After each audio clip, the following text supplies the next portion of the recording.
what's really cool about this publication is it is printed in the UK. So this is the May 2025 edition. It was $17.50 at, where did I go? Barnes & Noble. And I was looking for a magazine, and I saw this, and I was like, oh wow. Obviously, my favorite driver is right here, and this edition is about Lando Norris. And questioning, is this the 2025 F1 champion? It's powered by GP Racing. The UK, it's 799 pounds. So it is now June, and this was the only one. I didn't see a June episode or edition out yet. But what's great is I did look in the back of this, and I saw that you can apply for a digital subscription. So I did subscribe to Autosport, which will give me digital access to every edition this year. And I got a really good rate. It was like, with this promo, it was like $25 or something like that. 25% off. So it was like $30 or something like that. I don't know. But then I can look at these on my iPad, and I do love flipping through pages, so I'll continue to do this for you all, and I'll go get more printed publications, because I really like the ASMR of flipping through pages and having them. But I also want to minimize waste, and if I can show you all on my iPad, I think until there are like specific editions that I want, I think that'll be a more sustainable way to go about this. But I'm really excited to go through this today. So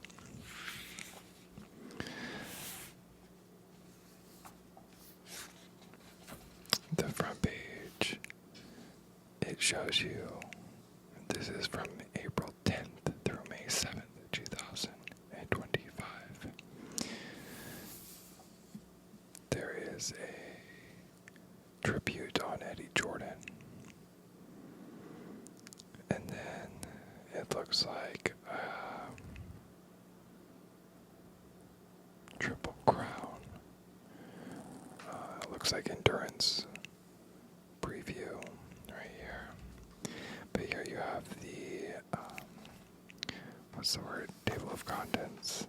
So Formula One, Australian GP debrief, Chinese GP debrief, all the way down to single seaters, sports cars, rally cars, touring cars, and national, and then finishing it straight.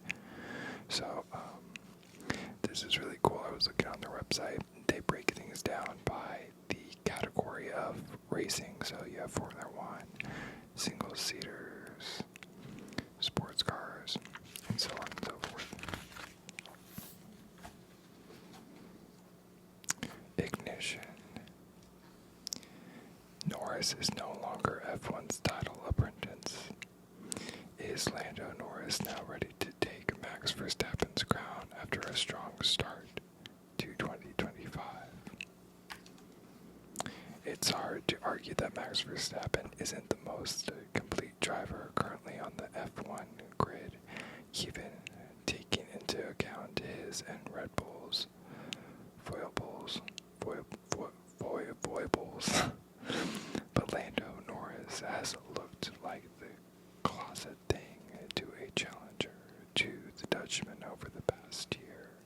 In fact, as Norris tells Alex Gallinagas in our cover feature on page 28, the Britain reckons he really started to understand what was needed to run at the front when chasing Verstappen in 2023.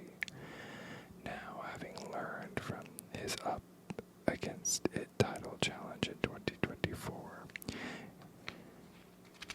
and armed with what appears to be the best car in the form of the McLaren MCL 39, there's a feeling it could be his year. Norris talks about his mindset and advantages of having the rapid Oscar Piastri as his teammate, and the drivers he thinks are most likely to challenge in 2025. This was obviously printed before Oscar overtook, or maybe like right as.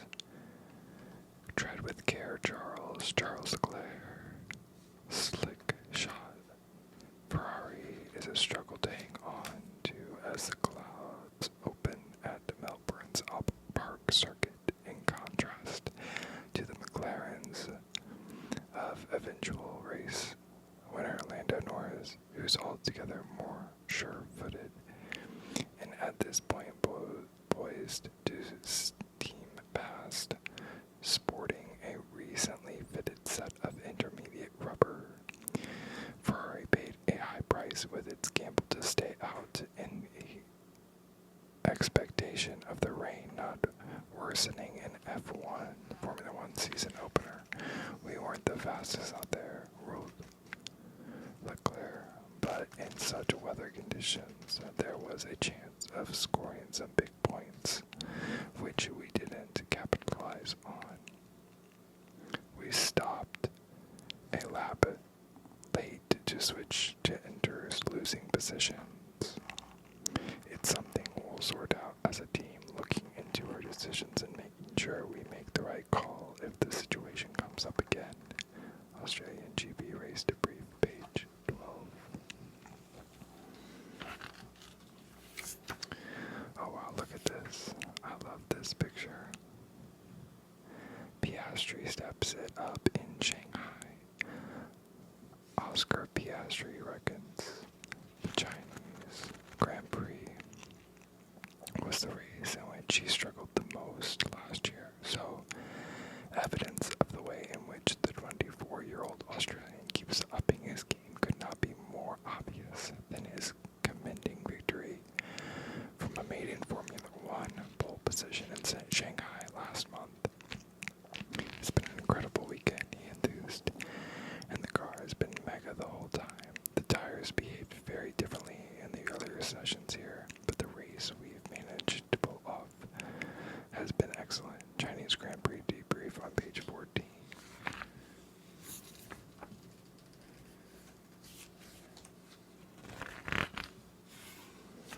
I really like this because it gives you results from each of the races. So you see here, Lando Norris, P1 in the race for Australia, followed by Max Verstappen, George Russell, Kimi, Alex Albon, Lance, Nico, Charles, Oscar, Lewis, Pierre, Yuki, Esteban, Ali, Liam, Gabriel Bortoletto, Fernando Alonso, Carlos Sainz, Jack Dewitt, and Isaac Hadjar. It shows you the fastest lap, the tire compounds used, and then the points standing after that race. So this is a Formula One World Championship Round 1 race debrief. Norris's sweet triumph on a wet and wild day of drama.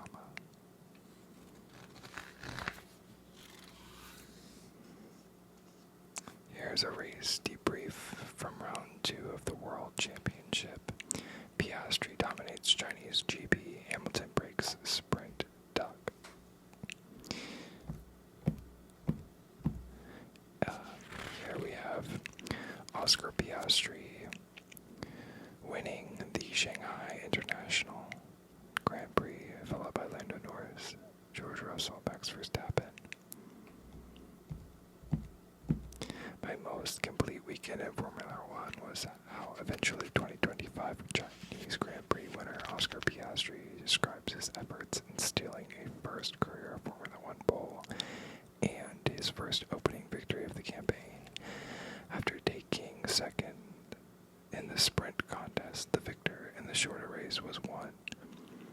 Lewis Hamilton of Ferrari stealing two pieces of F1 history and winning his first race for the team in his maiden sprint since their 2021 introduction.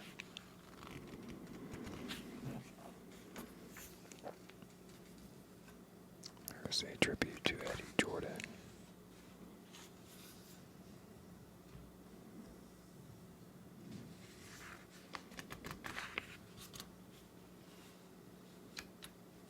Here's more on Hamilton's early first win for Ferrari.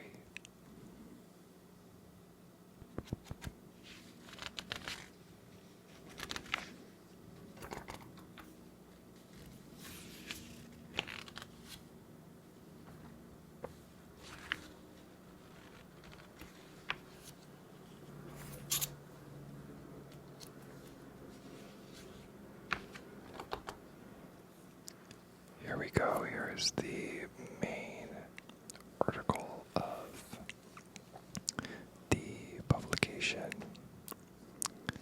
We have Lando Norris ready for his final exam.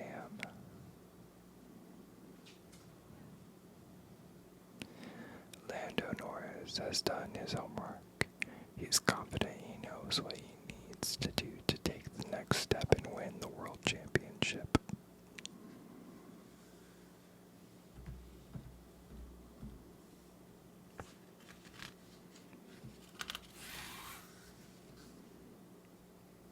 The Shanghai International Circuit, March 20th, 2025, to 12 p.m. Maybe he was joking. That was Max Verstappen. Incredulous that Lando Norris could have uttered a public complaint about the handling of his dominant McLaren Formula One car. Excuse me. The Jeddah Corniche Circuit, March 8th, 2024, 10:46 p.m. at Max, and that was Norris stunned at a Red Bull driver could have any complaint about the ride quality of the car, dominant at the time at the fearsomely fast street track. Right here we have the Norris ably absorbed pressure from wet weather. Maestro Verstappen in Melbourne season opener. Sorry, y'all, I'm like cross-eyed trying to read right now. I need to figure out a better way for me to look down and read, because I'm like staring through my microphone right now and I'm going cross-eyed trying to read. Right below, rivalry remains friendly between the reigning world champion and 2025 title favorite Norris. I'm interested to see what they have to say. This was obviously after Piastri started winning, but I'm interested to look in the June issue that we can go through together, because Lando was obviously the favorite and now everyone is rooting for Oscar, which Oscar is a brilliant driver and he is very deserving of all the success that he has. However, I will say, everyone likes to shit on Lando, and, I just, let me turn this brightness up a little bit here. I think that Lando is a very class act, and everyone says how he complains, or like whines, or is a crybaby, and I don't know, it just kind of pisses me off that, like, no matter what he does, if he's winning races, he's not doing enough, but if he's not winning races, then, like, why is he in F1? It's just, it's exhausting. Zach Brown is also, having two number one drivers is exhausting. A relaxed-looking Norris acknowledges the pressure he is under, but reckons he's got pretty good at shrugging it off. Fleet Street's interest, a sure sign that McLaren is the story of the season so far. I feel like I drove some very good races last year. Norris continues in his charmingly rambling style, but I was potentially a little bit more inconsistent. But on the whole, I still drove a very good year last year. In terms of pace and stuff, it was really very strong. My biggest strength is kind of my qualifying pace and those kind of things. But I definitely have times when I've performed very well in certain areas, better than others. I've never just been as all-rounded as I needed to be. I think what was a strong point from Australia was communication, strategy, awareness of the race, awareness of racing situations, tire preservation, just the thoughts and processes of executing a good race. Everything was very much in control, and then dealing with the pressure and all those things, restarts, a lot of things to kind of all put together. And I think at different moments last year, bits were good, but never kind of consistently all together enough. And this was all together.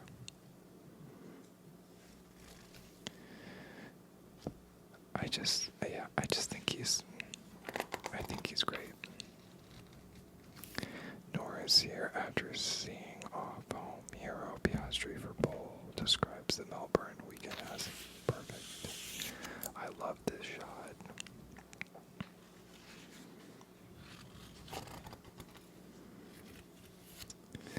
So, I'm sorry for the choppiness of the video. I'm moving right now and I have something pinned up on my wall with tape and it just fell down, so I have to cut that out, but you didn't miss anything. I was just making sure that the poster board that fell off my wall is fine. Okay.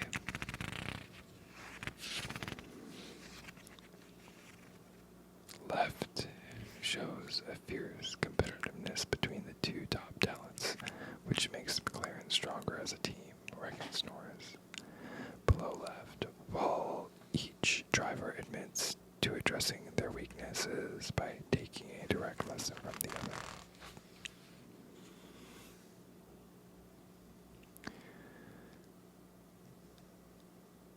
For Norris, simply for his first current status as championship hopeful, the same can't be said. And then there is how, objectively speaking, the Briton makes more mistakes, however tiny, even with an excellent car. Norris would Norris would readily agree with such an assessment, and indeed he will. But at the same time, Piastri's high level means Norris is playing a different and much harder game to Verstappen, who for so long has enjoyed undisputed top dog status at Red Bull. Norris is right to say that this makes McLaren better than the rest, but it makes his 2025 title challenge harder.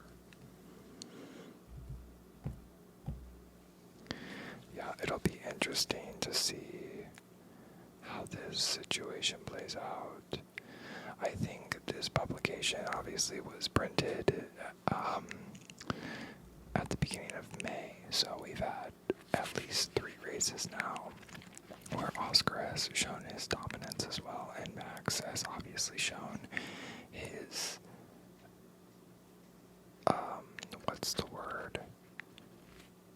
handling of pressure.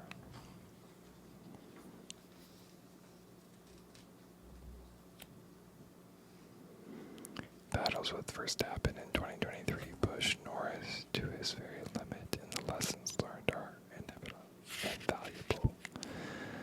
There's a swagger about Norris, a man well at home in his environment and confident in his ability to deliver.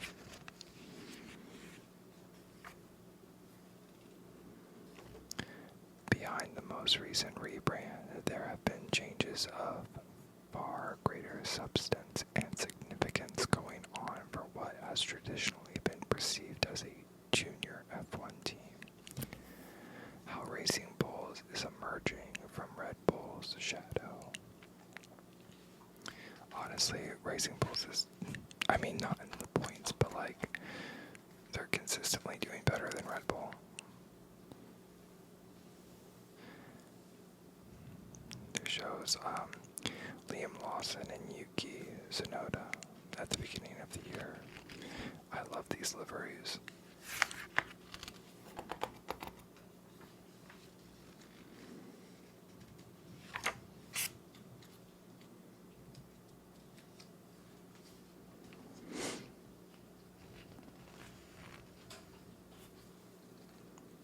Gabriel Bortoletto. I called him right after I signed my F1 contract and asked, "Why did you do it?"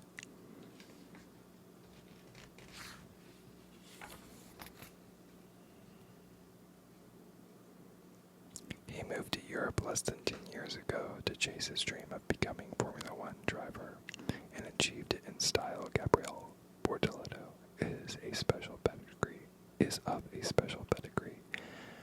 With his junior career including back-to-back titles in F3 and in F2, something only Charles Leclerc, George Russell, and Oscar Piastri can boast, he's now the first Brazilian with a regular spot on the F1 grid since Felipe Massa left the pinnacle of the sport in 2017.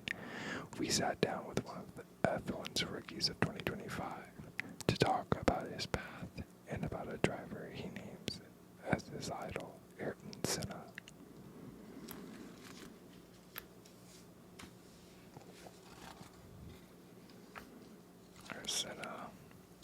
Senna's legend and legacy are woven into the very fabric of Brazilian society, so it's only natural for Bortoletto to be a fan.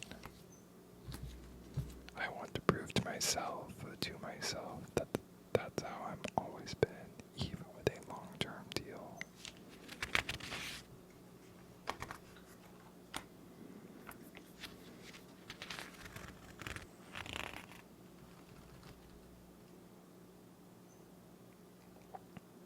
Much more than F1's half-point heroine.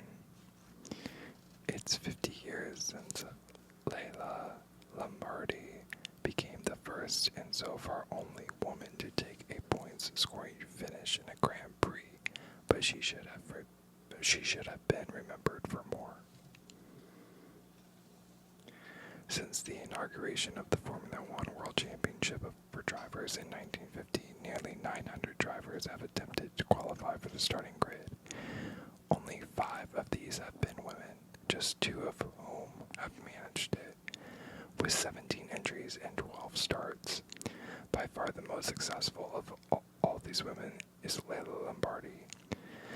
Many a pub cruiser will tell you that she is also the only woman to have finished the F1 Championship Grand Prix in a point scoring position, but it's worth noting that she did so when points were awarded only the top 6 positions rather than the top 10. Since Lombardi's 6th place came in a race that was stopped early, she received just half a point. Nonetheless, the Italian achieved something that 2/3 of the men who started a race failed to, and did so in only her second GP. However, this remarkable accomplishment overshadows the rest of her 22-year-old career. There was an awful lot more to Lombardi than simply being the woman who scored half a point in the 1975 Spanish Grand Prix. I didn't know this. I'm also curious if this elf is the same as the elf eyes, lips, face, makeup. I don't know if it is. If you know, let me know in the comments. Wow, this is so cool. I'm a racer who's a woman rather than a woman who races. I love this.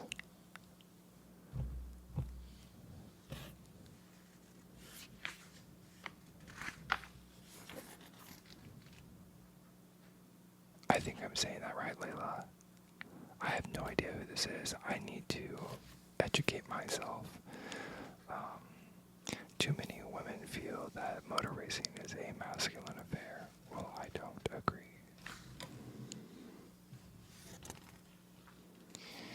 Now that was a car Benton B195. It might not have been quite the fastest car of 1995, but it had Michael Schumacher at the wheel and a field of rivals seemingly determined to make life difficult for themselves.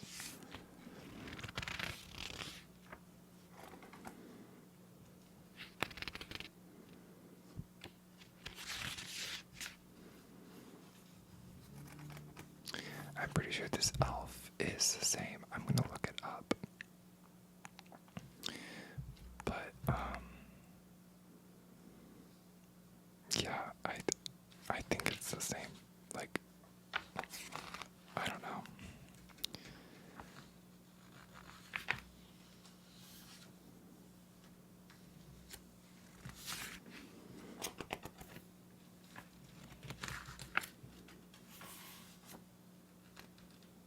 Should F1 really go back to V10s? These cars are so loud. So I'll tell you, when I went to, if you've never been to a race, I grew up in Indianapolis with the Indy 500 and IndyCar, and obviously when they were V8s still, they were, I don't know if they were V10s ever. I think only when I saw them, they were V8s. And they were so loud, like we would have to wear like earplugs or hearing protection when we would go to the practice or the race. But I had never seen an F1 race before until last year, and I don't know if I was just expecting them to be louder or not, but like they're actually not loud at all, and it's because they're like almost like I don't want to say hybrid, but like there's a hybrid component to it, and so the power unit isn't as loud. So yeah, it's interesting because they add noise. I heard they amplify the noise to be louder. Oh, here we go. IndyCar below rides the thermal current for another win. Alex Below continues his perfect start to the IndyCar series season by making it 2 wins out of the 2 at the Thermal Club in California. The reigning champion, who is chasing a 4th title this year, made fantastic use of the tire strategy to follow up his win in the St. Petersburg opener. This allowed Below to take the lead in the final stint and pull away to victory. Below's Honda-powered Chip Ganassi racing car beat Pato Award to the checkered flag at 10 seconds, while Christian Lundgaard completed a 2-3 for the Chevrolet engine Aero McLaren team after both were passed by Below. Award got the perfect start from pole, which Lundgaard came out on top of a first lap battle with Below for second. The race, the first IndyCar Championship round to take place on this seen as a switchback circuit, featured minimal wheel-to-wheel action at the front of the early stages. It was only after the third and final round of pit stops that this began to change. Below had kept his set of fresh alternate red tires from the final stint, while Award and Lundgaard went onto the primary blacks. Below emerged from the pit lane on the tail of Lundgaard to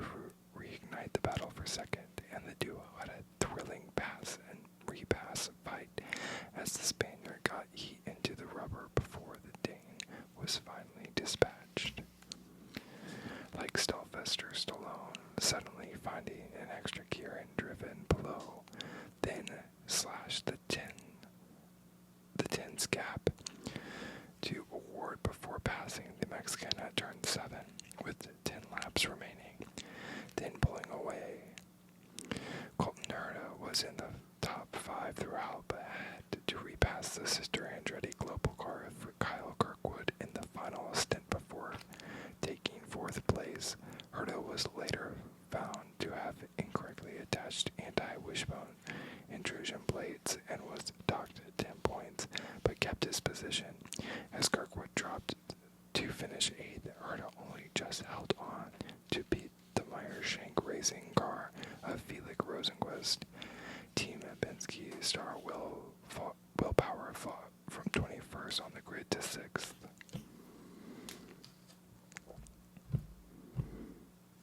This is cool. This shows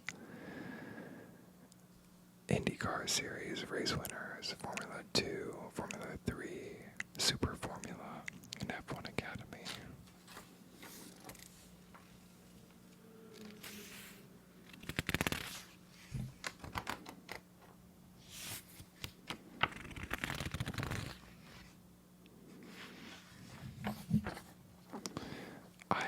This is Formula E is not a series I follow at all.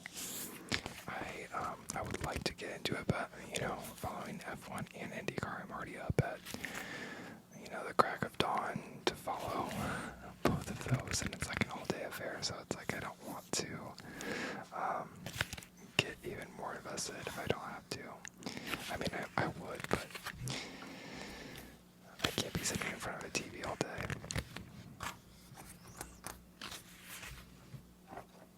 A lot of the rest of this is like endurance and rally and, like I said, other series.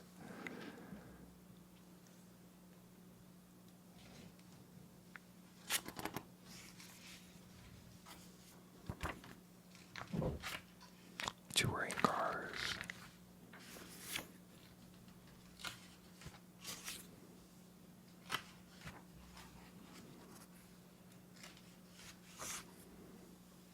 This is what I signed up for, so I got 25% off. So we'll be able to go through more of these together.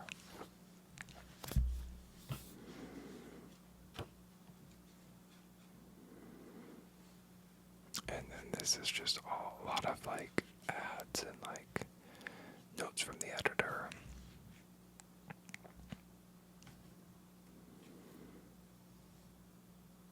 What's on?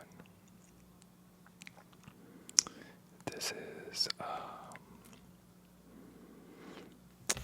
reviews, I guess.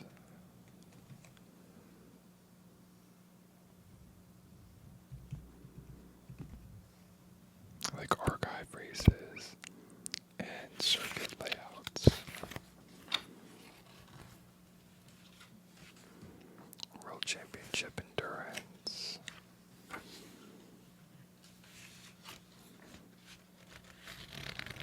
So the next issue we can go through on the iPad. Look at Carlos Sainz with his Built for Athletes Williams collection. But see, everything is in pounds. So 25 pounds.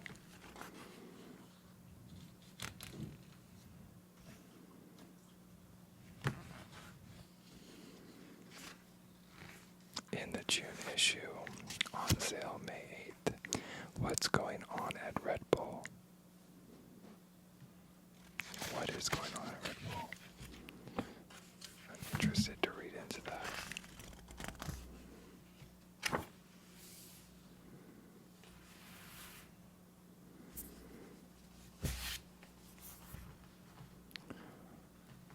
So that was Autosport May edition.